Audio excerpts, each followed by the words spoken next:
9 de la mañana, 20 minutos, nos metemos en otros temas de actualidad. EDUI 21 se reunió con el presidente de la República para plantearle que convoque a un acuerdo nacional educativo. ¿En qué consiste la propuesta? ¿Cómo se articularía? Bueno, de todo esto vamos a dialogar con Renato Perti, magíster en investigación educativa e integrante de EDUI 21. Bienvenido nuevamente a Arriba Gente, ¿cómo anda? Muchas gracias por siempre darnos la oportunidad de agendar para nosotros el tema país, que es el tema de educación. Ustedes lo han hecho desde larga data.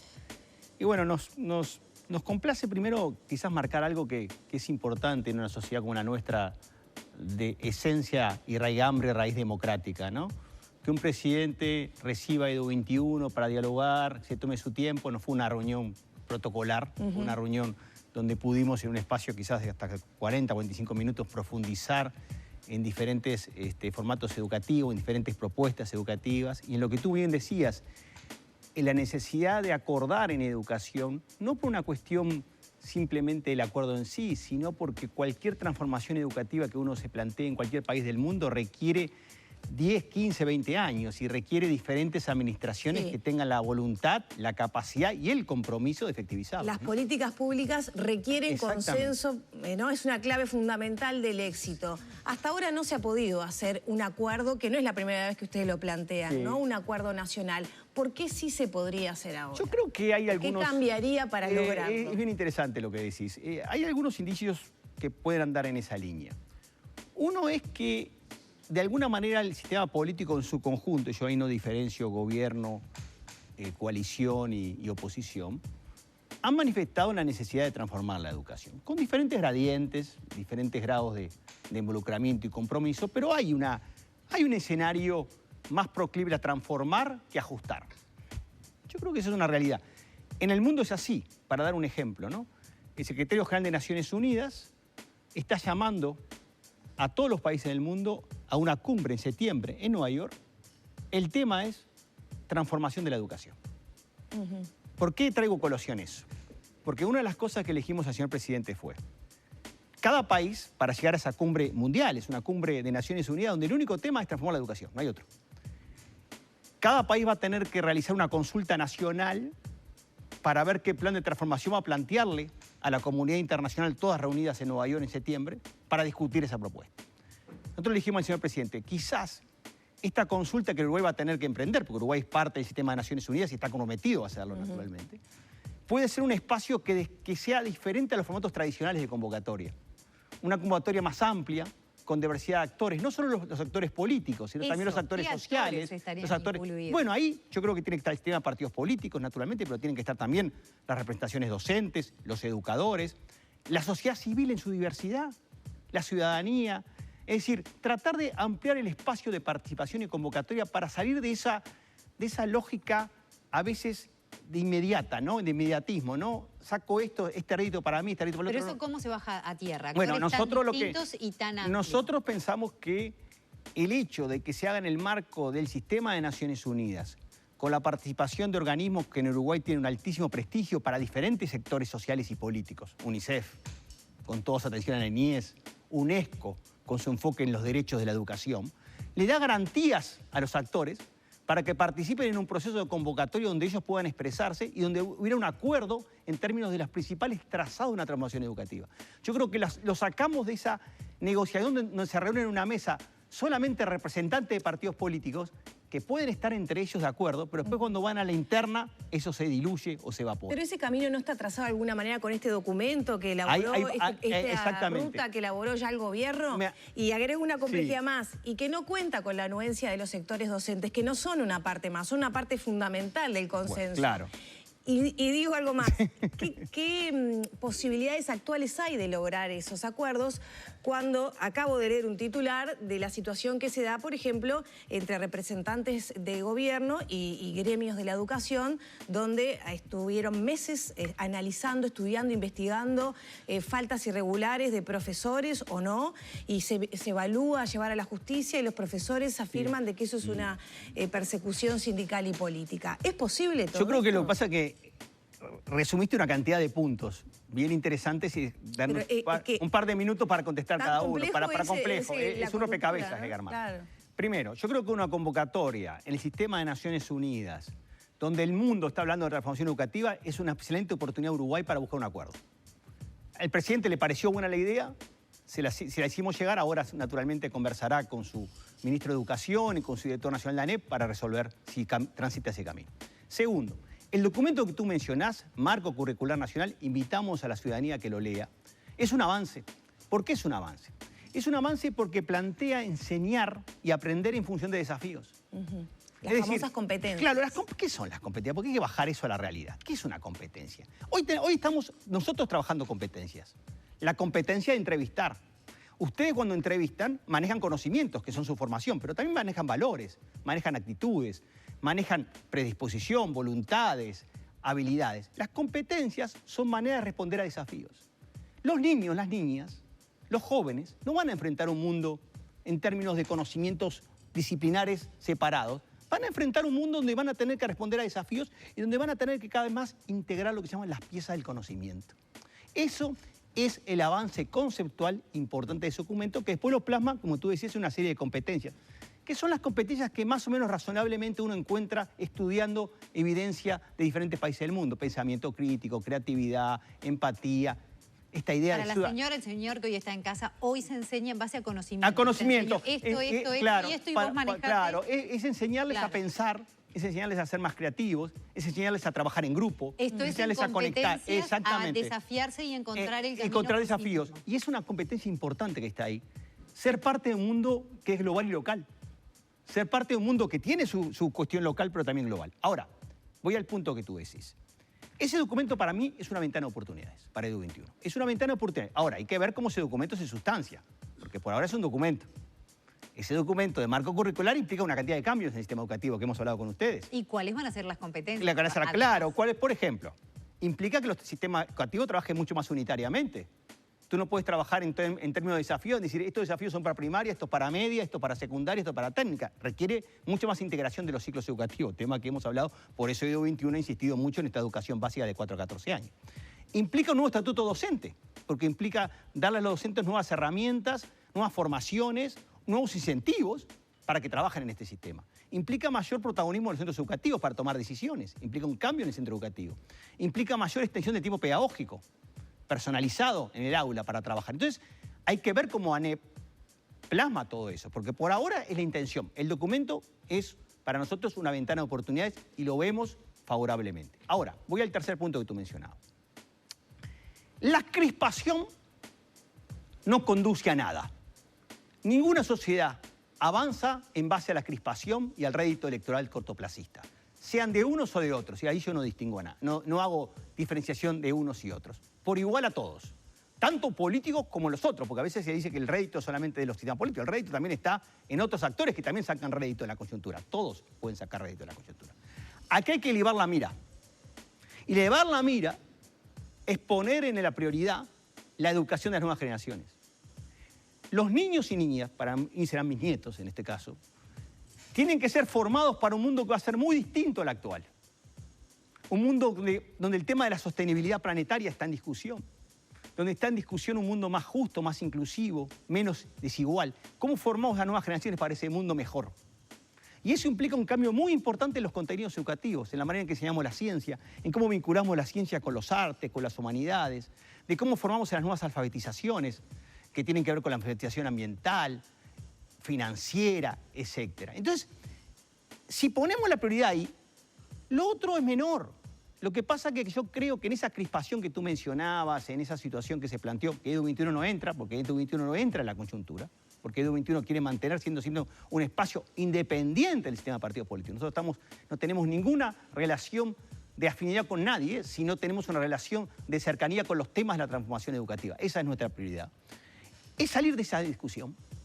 Y, por ejemplo, yo creo que es importante que frente a este documento de marco curricular nacional, que invito a la gente para, capaz que ustedes pueden hacerlo, está en la página web de la ANEP, para que lo lean, creo que es bueno que se lea ese documento. Yo creo que los partidos políticos, como tales, todos los partidos políticos, sin distinción, tienen que pronunciarse sobre ese documento. Y tienen que decirle a la ciudadanía si están de acuerdo o no de progresar hacia una educación que esté basada en desafíos. Porque si vamos a reproducir las discusiones de 40, 50 años, condenamos a las nuevas generaciones. queremos ser enfáticos.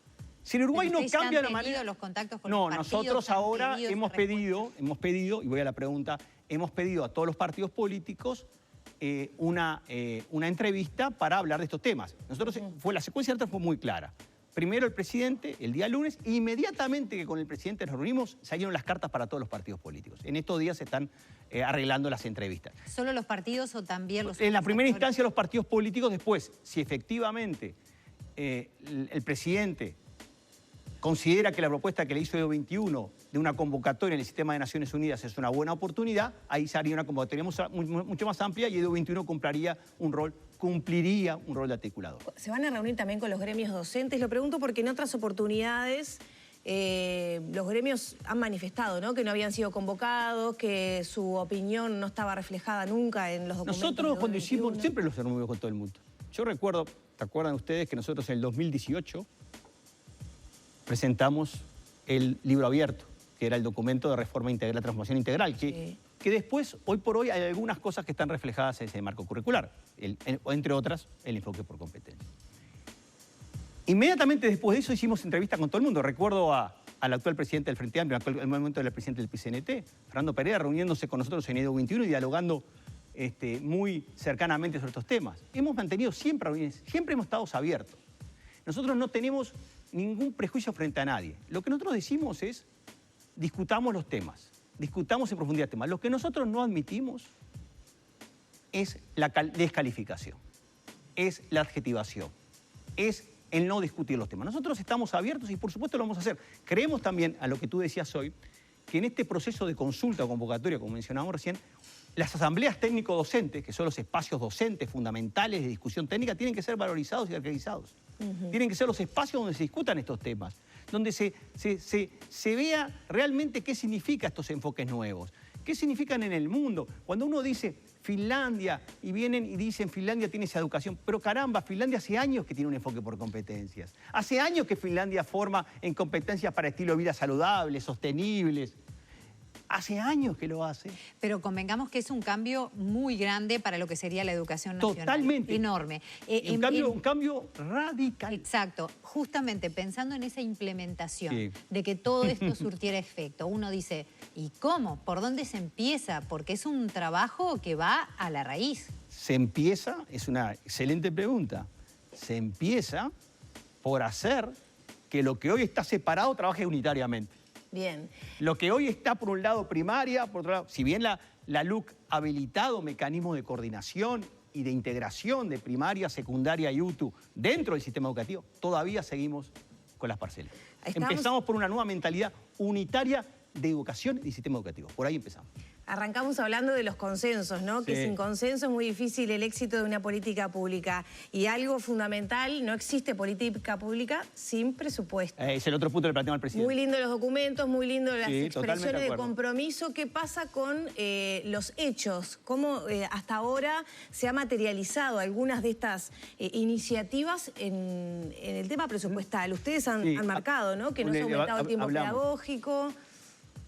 Nuestra percepción, viste que cuando uno tiene una entrevista las percepciones pueden ser distintas, ¿no?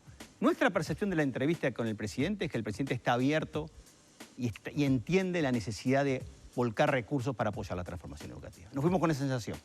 Nos fuimos con la sensación de que va a haber un aumento de recursos en educación.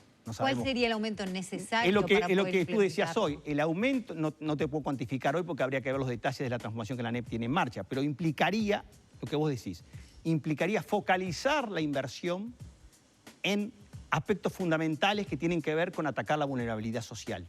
Por ejemplo, la extensión de tiempo pedagógico. Por ejemplo, mayores centros con mayor tiempo para que el trabajo docente, para la coordinación comunitaria, para el apoyo personalizado de los estudiantes. Capacitación a los docentes es formación y desarrollo profesional docente, estímulos docentes para el trabajo de los centros educativos. A ver, vamos a ser claros. La transformación de la envergadura que se quiere hacer no se hace sin recursos. Primero hay que tener las ideas, porque recursos sin ideas también es un camino inconducente, ya lo hemos visto eso, ¿no? Entonces, lo importante acá es tener ideas claras y robustas. Yo creo que hay un incipiente recorrido en esa línea. Ahora hay que sustanciar eso en qué?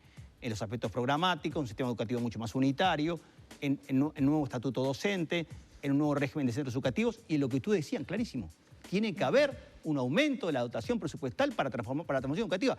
No hay transformación educativa sostenible sin un aumento de los recursos. Y eso es claro, porque lo que estamos planteando es un cambio fundamental en las condiciones de trabajo de los centros educativos. Oparty, para ir poniendo ahí como pasando rayas, ¿no? Sí. Vero mencionaba, bueno, cómo se baja a tierra. Ustedes proponen que un primer paso es la comparecencia a esta instancia de Naciones Unidas en septiembre. Ese camino de aquí hasta septiembre vendrá de reunión en reunión para intentar elaborar un documento en base al que ya existe, ¿verdad? Correcto, exactamente, y una convocatoria amplia, inclusiva y participativa. Ahora depende naturalmente del gobierno habilitar ese espacio. Nosotros hicimos la propuesta. Nosotros no podemos por sí mismos, no lo podemos habilitar. Eso corresponde al gobierno hacerlo. Ese es un paso muy importante. Es un paso importante para pero nosotros. hasta por ahora en el ámbito de las voluntades y lo discursivo. Si se va a ONU y se toman compromisos, bueno, ahí arranca otro camino. Ahí puede haber compromisos en la cumbre que sean compromisos de dotación de recursos, ¿no? Bien. O sea, yo creo que, porque voy al punto, la cumbre de Naciones Unidas de Educación de septiembre tiene diferentes temas. Tiene temas vinculados a la inclusión y la equidad, tiene temas vinculados a la formación docente y tiene temas vinculados a la cuestión presupuestal financiera. Bien. Porque, para darte un dato que es preocupante a nivel internacional. Ahí tenemos la tapa del documento que mencionaba. Sí, el marco curricular nacional. Sí, yo lo recomiendo leerlo. Yo recomiendo leerlo, me parece que está en la página de DUI 21. No corresponde a nosotros. Está en la página de ANEP. Es un documento de la ANEP. Ha sido elaborado por el actual gobierno, exactamente. ¿Saben cuánto se destinó durante la pandemia a programas educativos en toda la emergencia a nivel mundial? 3%.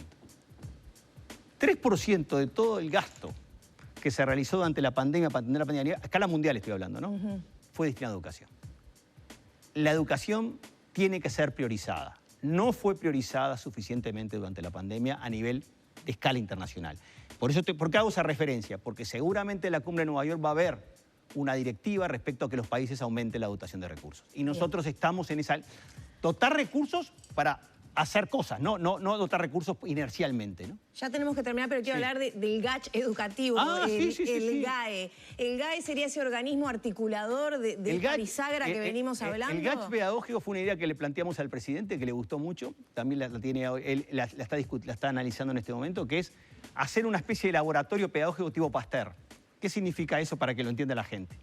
Significa que especialistas de más alto nivel de Uruguay trabajan juntos, neurocientistas, educadores, sociólogos, antropólogos, educadores, etcétera, trabajan en buscar las maneras que mejor podemos enseñar las matemáticas, la ciencia, la lengua. Es un laboratorio donde uno va experimentando, va viendo las maneras de enseñar y aprender. Es un GACH pedagógico. La masa crítica más calificada del país, no separadamente en cada lugar, sino trabajando conjuntamente. Y creemos que el plan Ceibal da la base para que el Uruguay haga un GACH pedagógico. Al presidente le gustó la idea. Hay países que ya lo han avanzado en eso. Uno es Francia, bajo el gobierno de Macron, que ahora ha sido reelecto. Se puso en marcha algo parecido, que ha sido la base sobre la cual ha mejorado todo el trabajo docente, de formación docente, desarrollo profesional docente. Bueno, es una idea innovadora para el Uruguay del futuro, el GACH pedagógico. En algún momento nosotros lo planteamos, esa idea la planteó en la Comisión de Futuros del Parlamento y les gustó a mucha gente. Yo creo que esperemos, el presidente salió entusiasmado con la idea, así que esperemos. También ahí tiene él, nosotros hicimos los deberes. Sí, las dos cosas que le propusimos, le mandamos la nota, ahora depende de él. Oparty, muchas gracias por estos minutos. Gracias a ustedes, muchas gracias.